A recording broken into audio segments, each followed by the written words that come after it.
ഇന്ന് നമ്മൾ എങ്ങോട്ടാന്ന് വെച്ചാൽ എനിക്കൊരു ഇലക്ട്രിക് സ്കൂട്ടർ എടുക്കാൻ പോവാണ്. ഈ സ്കൂട്ടർ എൻ്റെ പ്ലാനിലേ ഉണ്ടായിരുന്നതല്ല, പക്ഷെ പെട്ടെന്ന് തീരുമാനിച്ചു, പെട്ടെന്ന് എടുത്തു. മുന്നേയൊക്കെ എന്നെ ചിക്കുവാണ് ഡ്യൂട്ടി കൊണ്ടുവിട്ടുകൊണ്ടിരുന്നത്. നമ്മുടെ വീഡിയോയുടെ തുടക്കത്തിലൊക്കെ നിങ്ങൾ കണ്ടിട്ടുണ്ടാവും. പിന്നെ ചിക്കു ഷോപ്പ് തുടങ്ങിയതിന് ശേഷമാണ് സ്വന്തമായിട്ട് വണ്ടി ഓടിക്കണം, വണ്ടി ഓടിച്ച് ജോലിക്ക് പോകണം എന്നൊക്കെ എനിക്ക് തോന്നി തുടങ്ങിയത്.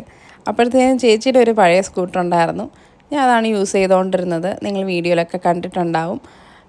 വണ്ടി കിട്ടാനായിട്ട് കുറച്ച് ലാഗ് ഉണ്ടായിരുന്നു. അപ്പോൾ പെട്ടെന്നാണ് വരുവാണെങ്കിൽ വണ്ടി തരാമെന്ന് പറഞ്ഞപ്പോൾ ഡ്യൂട്ടി കഴിഞ്ഞ് ഞാൻ നേരെ ഇറങ്ങി വന്നതാണ്. മോൻകുട്ടിനും റബേക്കൊക്കെ കൂടെ ഉണ്ടാവണമെന്ന് എനിക്ക് ആഗ്രഹം ഉണ്ടായിരുന്നു. അവർ ജനിച്ചതിന് ശേഷം ഇങ്ങനെ കുഞ്ഞു കുഞ്ഞു കാര്യങ്ങൾ എൻ്റെ ലൈഫിൽ നടക്കുമ്പോൾ അവർ കൂടെ വേണമെന്ന് എനിക്ക് ഭയങ്കര ആഗ്രഹമാണ്. പക്ഷേ ഇത്തവണ അവരെ വിളിക്കാനുള്ള സമയം കിട്ടിയില്ല. അപ്പോൾ നേരെ നമ്മൾ വീട്ടിലോട്ട് പോവാണ്.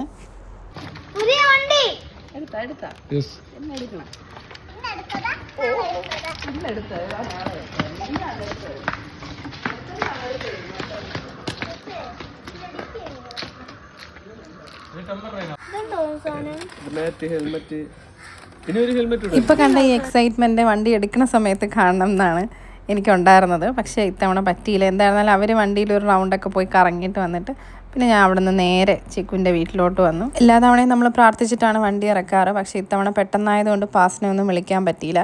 അപ്പം നൈറ്റ് ആയപ്പോഴത്തേനും പാസ്റ്റർ ഒന്ന് പ്രാർത്ഥിച്ചു. ചെയ്തൊക്കെല്ലാതെ നമ്മൾ ഏതറൊക്കെ നോക്കിയിട്ടുണ്ടായിരുന്നു.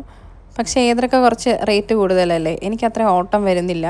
ജോലിക്ക് പോവുക, വീട്ടിൽ വരിക, പിന്നെ ഇടയ്ക്കെൻ്റെ വീട്ടിൽ പോവുക, അത്രയൊക്കെ ആവശ്യങ്ങളെ വരുന്നുള്ളൂ. ഞാനിപ്പോൾ സൺഡേസിൽ മാത്രമാണ് ചാർജ് ചെയ്യുന്നത്. സാറ്റർഡേ വരെ എനിക്ക് സുഖമായിട്ട് ചാർജ് നിൽക്കുന്നുണ്ട്. തുടക്കം ആയതുകൊണ്ടാണോ എന്നറിയില്ല, എന്തായിരുന്നാലും എനിക്ക് ഓക്കെയാണ്.